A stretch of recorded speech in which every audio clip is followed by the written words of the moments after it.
నమస్తే, welcome to our channel. నేను సిరి. జగన్మోహన్ రెడ్డి గారికి ప్రాణహాని ఉందని చెప్పేసి ఇంటెలిజెన్స్ సంచలన నివేదిక అయితే ఇచ్చారు. అసలు ఎందుకు జగన్మోహన్ రెడ్డి గారికి ప్రాణహాని ఉంది, అసలు దేనివల్ల అంటే ఇంత మొన్న కూడా చూసినాం, మనకి ప్రాణహాని ఉందని చెప్పేసి వార్తలు వచ్చాయి, ఇప్పుడు కూడా మళ్ళీ వస్తున్నాయి. అసలు దీని వెనకాల కారణాలు ఏంటి అనేది మనకి వివరించడానికి మనతో పాటు ఉన్నారు ప్రముఖ రాజకీయ విశ్లేషకులు కృష్ణకుమారి గారు. నమస్కారం. నమస్తే మేడం.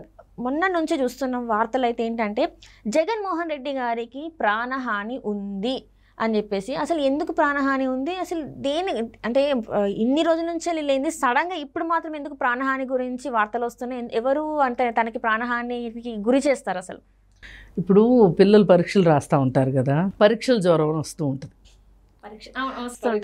అవును, వాళ్ళు ఏంటంటే పరీక్షలను ఫేస్ చేయడానికి భయం వేసి ఆ పరీక్షను ఎట్లాగొట్లా తప్పించుకుందాము అనుకుంటారు. కానీ ఈయనకి ఎన్నికల జ్వరం వచ్చింది. ఈ ఎన్నికల జ్వరం వచ్చి ఏదో ఒక కారణం చెప్పాలి అనుకుంటున్నారు. ఇప్పుడు పోయినసారి కూడా ఇట్లాగే ఎన్నికల కోడికత్తి కేసు వచ్చింది. ఆ ఎన్నికల కోడికత్తి కంటే ముందు బాబాయి గొడ్డలిపోటు వచ్చింది. కత్తిపోటు, గొడ్డలిపోటు, ఇప్పుడు ప్రాణహాని. ఇప్పుడు ఆయన ఏమనుకున్నారంటే జనాల మధ్యలోకి వెళ్తే జనాలు ఎక్కడ కోపోద్రేకులయ్యి చెప్పులు కోడిగుడ్లు ఇసురుతారో అని భయం వేసి ఆయన బుల్లెట్ ప్రూఫ్ బండ్లు కొనుక్కోదలుచుకున్నాడు. బుల్లెట్ ప్రూఫ్ బండ్లు ఎందుకు కొనుక్కున్నావు నాయనా అని ఎవరైనా అడుగుతారేమోనని చెప్పి నాకు ప్రాణహాని ఉంది అని నాకు ఒక నివేదిక వచ్చింది అని చెప్తున్నాడు. అయితే నేనేమంటా అంటే ఈ నివేదిక ఇచ్చే ముందు వాళ్ళతోటి అసలు కోడికత్తి కేసు నిజమైందా కాదా, అసలు కోడికత్తి కేసు జరగటానికి కారణం ఏంటి, 5 సంవత్సరాల పాటు అతనికి బెయిల్ ఇవ్వకోకుండా అతన్ని జైల్లో ఉంచింది ఎందుకు, ఇప్పుడు అదరాబదరా మొన్న వాళ్ళ అమ్మ అన్ని రాజకీయ పార్టీల చుట్టూ తిరిగి కాళ్ళు గడ్డాలు పట్టుకొని కాళ్ళు చెప్పులు అరిగిపోయేలాగా తిరిగేసరికి ఎలక్షన్స్ ముందు ఇది చాలా బూమరాంగ్ అవుతుందేమోనని హడావుడిగా అతనికి బెయిల్ ఇప్పించావు. కానీ అసలు ఇన్ని రోజులు బెయిల్ ఇవ్వకూడనంత కేసా, ఇప్పుడే నువ్వు బెయిల్ ఎందుకు ఇచ్చావు? ఇట్లాంటి వాటి మీద కూడా ఒక నివేదిక కావాలి కదా. అదైపోయిందా?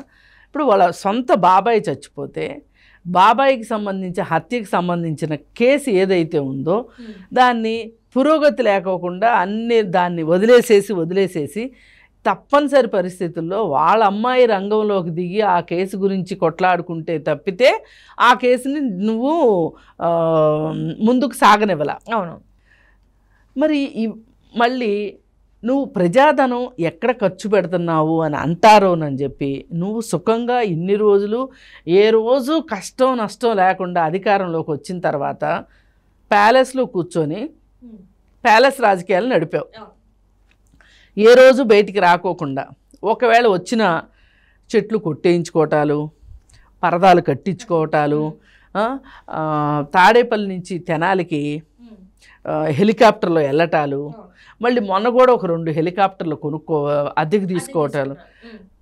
దీనికంటే ఇంకా కొంచెం ముందు పిల్లల్ని చూడటం కోసం సెక్యూరిటీ లండన్ వెళ్తూ స్పెషల్ ఫ్లైట్ వేసుకొని వెళ్ళి ఆ స్పెషల్ ఫ్లైట్ని అక్కడే ఉంచుకుని మళ్ళీ తిరిగి అదే స్పెషల్ ఫ్లైట్లో వస్తే దానికి సంబంధించిన అద్దె సంగతి పక్కన పెడితే 22 కోట్ల రూపాయలు దాని ఇంధనం ఖర్చు అయ్యింది.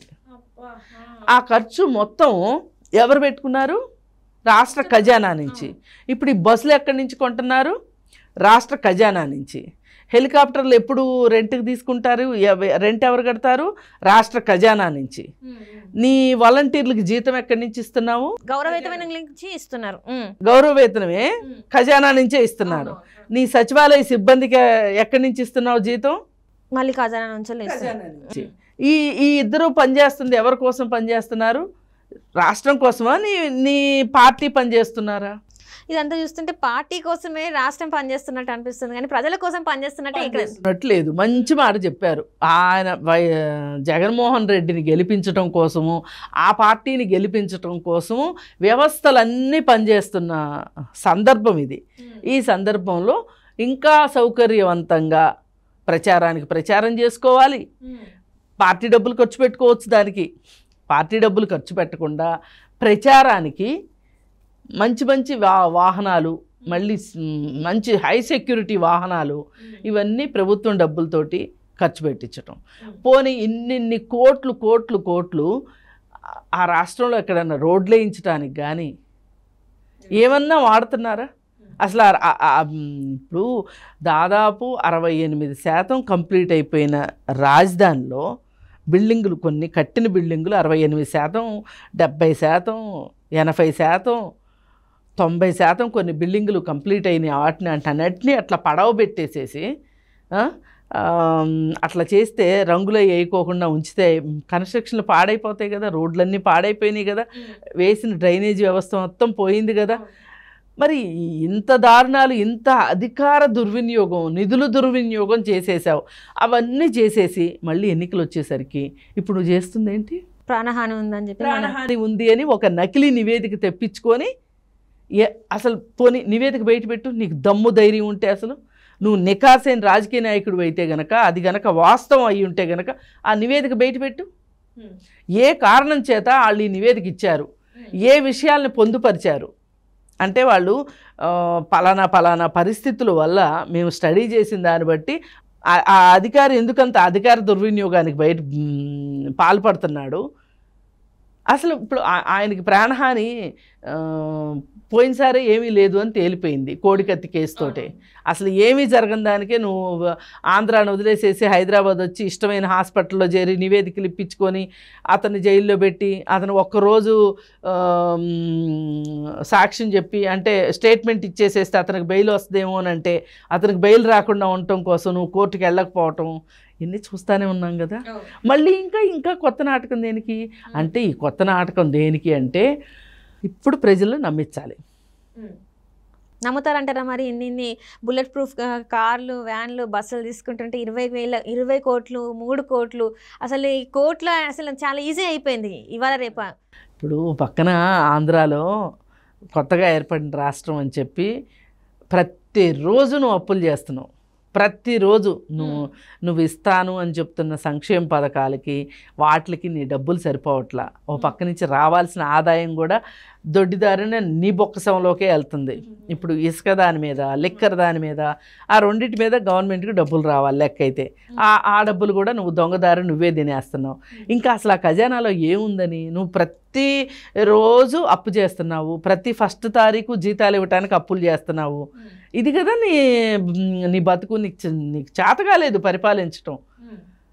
మళ్ళీ చేత అయినా అవ్వకపోయినా మళ్ళీ అధికారంలోకి రావాలి అనే ఉద్దేశంతో నువ్వు ఈ దొంగ నివేదిక ఇప్పించుకుని ఈ దొంగ నివేదిక ప్రకారం నువ్వు జనాలను నమ్మించాలి అని చూస్తున్నావు. జాలి కథలు. మళ్ళీ ఓ చిన్నపిల్లాడిలాగా నేను ఒంటరి అయిపోయానని చెప్పేసి సింపతి క్రియేట్ చేస్తున్నారు. సింపతి క్రియేట్ చేసుకొని ఇప్పుడు అదేదో దూకుడు సినిమాలో బ్రహ్మానందము నాగార్జునకి అప్పీల్ చేస్తూ ఉంటాడు. అవును, నాగార్జున గారు చూడండి నాకే ఓటు వేయండి అని. అలా ఉంది తప్పితే ఇది వేరేగా లేదు. ఇది ఒక పొలిటికల్ స్టంట్ మాత్రమే. ఆ నివేదికలో నిజాలు లేవని అభిప్రాయపడుతున్నాము. ఒకవేళ ఉన్నాయి అంటే కనుక దాన్ని పబ్లిక్ డొమైన్లో పెట్టమని అడుగుతున్నాం. అంటే ఇప్పుడు తను చెప్పేది ఏంటంటే, నేను నా పరిపాలన నచ్చితేనే నాకు ఓటేయండి, నేను ఇంత అభివృద్ధి చేసిన అని చెప్పేసి ఆయన చెప్తున్నాడు.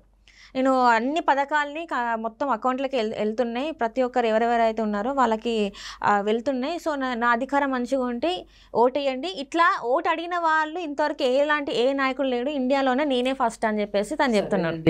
ఆయన ప్రగల్భాలు ఆయన పలుక్కోవచ్చు, గప్పాలు ఆయన కొట్టుకోవచ్చు, వాగాడంబరంగా మాట్లాడుకోవచ్చు. ఏది ఏమైనా నేను అడిగేది ఏంటి అంటే, అసలు ఎలక్షన్లు, ఓట్లు వేయటాలు అవన్నీ కాసేపు పక్కన పెట్టండి. ఫస్ట్ అసలు ఈ నివేదిక ఏంటి, ఈ నివేదికని ఎవరిచ్చారు, దానికి అసలు ఒక లీగాలిటీ ఉందా లేదా, ఆ నివేదిక అసలు కరెక్ట్గా ఇవ్వవలసిన వాళ్ళే ఇచ్చారా లేదా. ఎందుకంటే ఆ నివేదిక కనుక తప్పుడు నివేదిక ఇస్తే వాళ్ళ ఉద్యోగాలు ఊడతాయి. ఈయనకు ఉద్యోగం రావటం ఏమో తెలియదు కానీ వాళ్ళకి ఉద్యోగాలు ఉడతాయి. మరి అంత సాహసం చేస్తారని నేను అనుకోను. ఏది ఏమైనా అసలు ఆ నివేదికని పబ్లిక్లోకి పెడితే పాపం ఆయనకి ఏ విధమైన ప్రాణహాని ఉంది ఏంటి, అసలు ఆయన ప్రాణం తీయదలుచుకున్న వాళ్ళు ఎవరు, వాళ్ళెంత బలవంతులు, ఇవన్నీ తేలిన తేలిన తర్వాతనే అసలు ఎలక్షన్కి వెళ్ళు. Right madam, right. Thank you so much madam. Thank you.